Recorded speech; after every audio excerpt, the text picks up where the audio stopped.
तो hello everyone, आज इस वीडियो में मैं आप सभी को गेहूं पत्थर के पुल के बारे में बताने वाला हूं।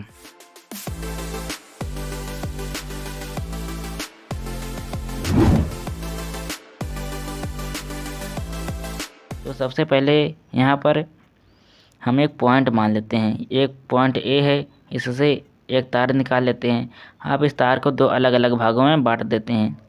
एक भाग इस तरफ ऊपर की तरफ कुछ कुछ कुछ कुछ कुछ, फिर ऐसे यहाँ पर जाकर इस पॉइंट को हम बी मान लेते हैं। यहाँ पर बी से मिल गया।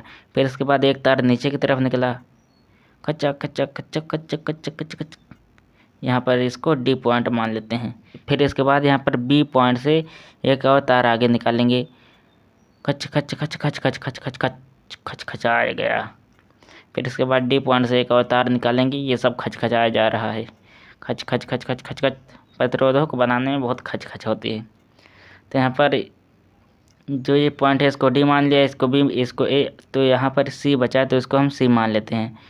तो ये जो सारे रेजिस्टेंस हैं ये आपस में एक विकर्ण बना रहे हैं, जिसको हम R1 मान लेते हैं, इसको R2 मान लेते हैं, इसको R3 मान लेते हैं, इसको R4 मान लेते हैं।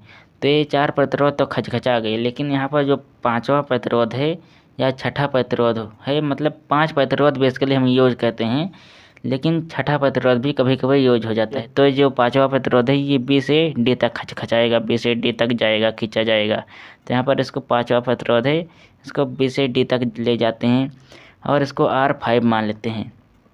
तो यहाँ पर जो ये पांचवा प्रतिरोध है इसको मैंने R5 मान लिया।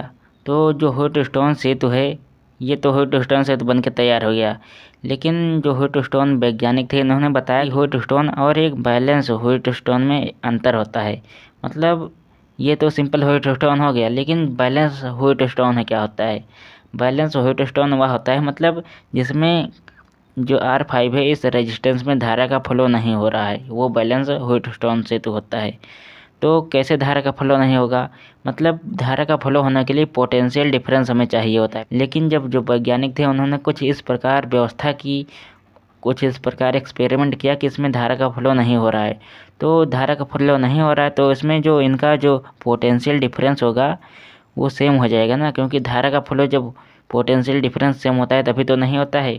तो इसका हम पोटेंशियल डिफरेंस जो है ये हम इसको x मान लेते हैं और इसका भी पोटेंशियल डिफरेंस जो है इसको x मान लेते हैं, क्योंकि दोनों का पोटेंशियल डिफरेंस जो है सेम है।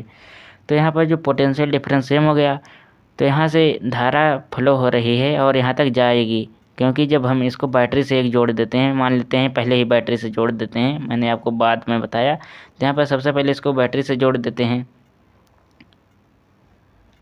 तो यहाँ से धारा निकलेगी, धारा I1 निकली, फिर यहाँ पर धारा गई, फिर इसके बाद यहाँ पर दो भाग में बट गई। यहाँ पर इसको दो भागों में बांट दिया गया। जो धारा है ये दो भागों में बिछुड़ गई, मतलब यहाँ से दो भाई जा रहे थे, फिर यहाँ पर संगम में मिले, फिर वे आपस में बिछुड़ गए, फिर दोनों भाई बिछुड़ गए। फिर इसके बाद यहाँ पर जो धारा है जो ये भाई जा रहा है, फिर यहाँ पर पहुँचा ये भाई, फिर इसके बाद इसको दो रास्ते मिले, मतलब जो धारा है इसको दो रास्ते मिल गए। तो ये सोचेगी कि मैं किस रास्ते पर जाऊँ, इस रास्ते पर जाऊँ या इस रास्ते पर जाऊँ। तो जो धारा है इस रास्ते पर जाती है, क्योंकि इसमें तो धारा बह नहीं रही है, तो इसमें इसको परमिशन अलाउड नहीं है, इस भाई को जाने का परमिशन अलाउड नहीं है। तो ये जो धारा है इस ओर चली जाएगी। उसी प्रकार यहाँ से ये वाला भाई I2 गया, यहाँ पर इसको भी दो रास्ते मिले। ये सोचा इधर जाऊँ, लेकिन पहले ही पुलिस ने यहाँ पर रोक लगा दी है कि इधर नहीं जाना है।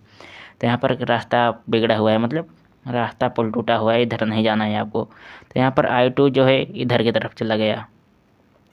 यहाँ पर मतलब जो ये रेजिस्टेंस है कुछ इस प्रकार इसमें व्यवस्था की गई है कि जो R5 रेजिस्टेंस है इसमें करंट का फ्लो नहीं हो सकता है।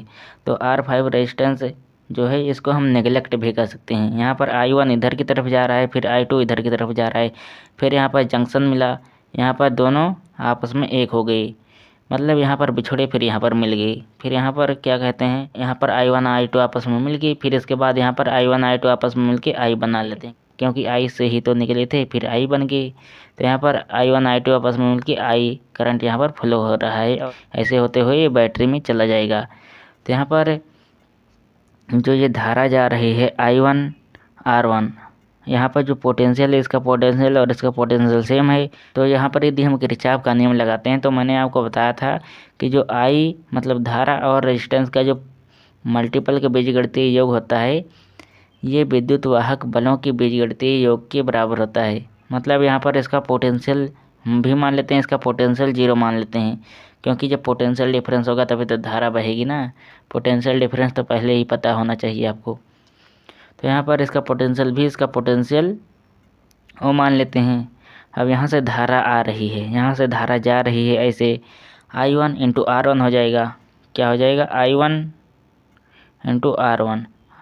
अब इसका पोटेंशियल भी है और इसका पोटेंशियल है x, तो इसमें पोटेंशियल जो हो जाएगा v माइनस x हो जाएगा पोटेंशियल डिफरेंस। इसको हम समीकरण फर्स्ट मान लेते हैं। उसी प्रकार हम यहाँ पर निकालेंगे I2 into R3 equal to v minus x। इसको हम समीकरण 2 मान लेते हैं। उसी प्रकार यदि हम दूसरे लूप में निकालते हैं, जहाँ पर जो दूसरा लूप है इसमें निकालते हैं, तो यहाँ पर I1 R2 इक्वल टू क्या हो जाएगा? x माइनस 0 हो जाएगा, क्योंकि यहाँ पर 0 पोटेंशियल है, यहाँ पर x पोटेंशियल है, यहाँ पर 0 potential. Potential difference x minus 0 आ जाएगा। I1 R2 equal to x minus 0, I1 R2 equal to x minus 0। इसको हम समीकरण 3 मान लेते हैं। उसी प्रकार यहाँ पर जो धारा है I2 और resistance R4 equal to x minus 0 हो जाएगा potential difference. I2 R4 equal to x minus 0 हो जाएगा। यहाँ पर हमें चारों समीकरण मिल गए। तो चलिए इन चारों समीकरण को आपस में सॉल्व कर लेते हैं। तो यहाँ पर जो पहला और तीसरा समीकरण है इसमें I1 और इसमें I1 ये कॉमन मिल रहे हैं। जब इसको आपस में डिवाइड करेंगे तो I1 कट जाएगा। उसी प्रकार दूसरे और चौथे समीकरण को आपस में डिवाइड करेंगे तो I2 कट जाएगा। तो यहाँ पर I1 I2 कैंसिल हो जाएंगे, तो हमें R और V के रूप में कुछ मान मिलेगा। तो चलिए उसको निकाल लेते हैं। तो यहाँ पर पहले समीकरण को तीसरे समीकरण से डिवाइड करने पर जो हो जाएगा I1 R1 अपान क्या हो जाएगा I1 R2 equal to v minus x upon x हो जाएगा। उसी प्रकार यहाँ पर दूसरे समीकरण को चौथे समीकरण से डिवाइड करेंगे, क्या हो जाएगा I2 R3 upon I2 R4 equal to क्या हो जाएगा v minus x upon x हो जाएगा। तो यहाँ पर I2 से I2 कैंसिल हो गया और I1 से I1 कैंसिल हो गया।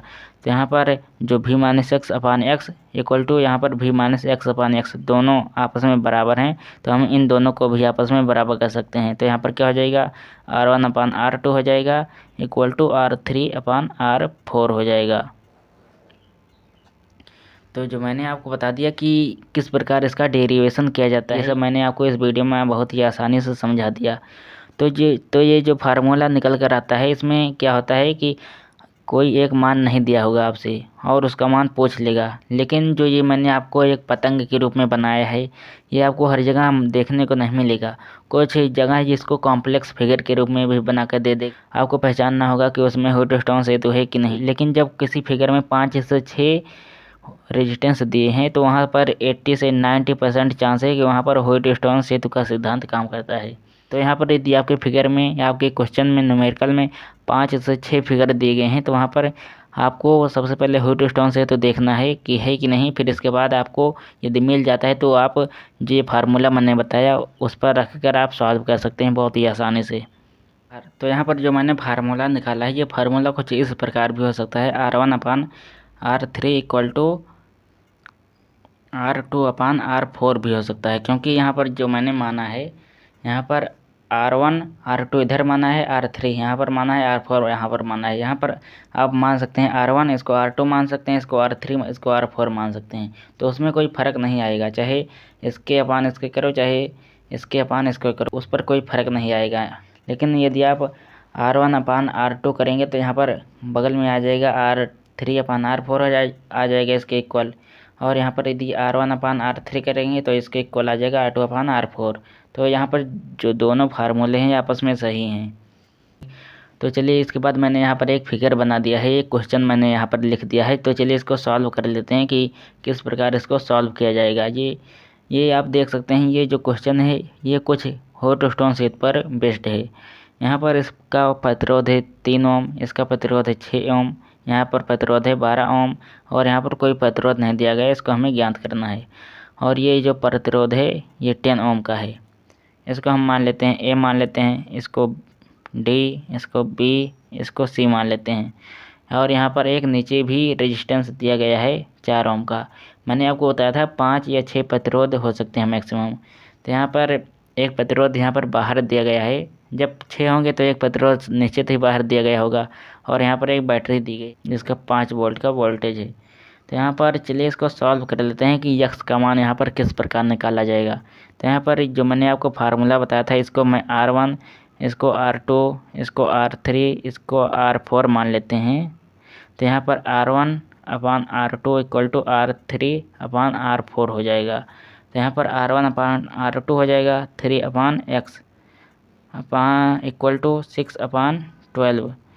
तो यहाँ पर 12 को 6 से काट देंगे तो यहाँ पर 2 आ जाएगा। तो यहाँ पर 2 और 3 का मल्टीपल हो जाएगा 3 इंटू 2 इक्वल टू, यहाँ पर यक्स को उधर भेज देंगे तो जो यक्स की वैल्यू हो जाएगी 6 ओम आ जाएगी। यहाँ पर हमें सिंपली यहाँ पर 6 ओम प्राप्त हो गया। अब इससे क्या हो सकता है कि यहाँ पर 6 ओम आ गया और यहाँ पर जो फूटस्टोन सेतु है इसमें इसको निगलेक्ट कर देंगे ना, क्योंकि यहाँ पर फूटस्टोन सेतु है।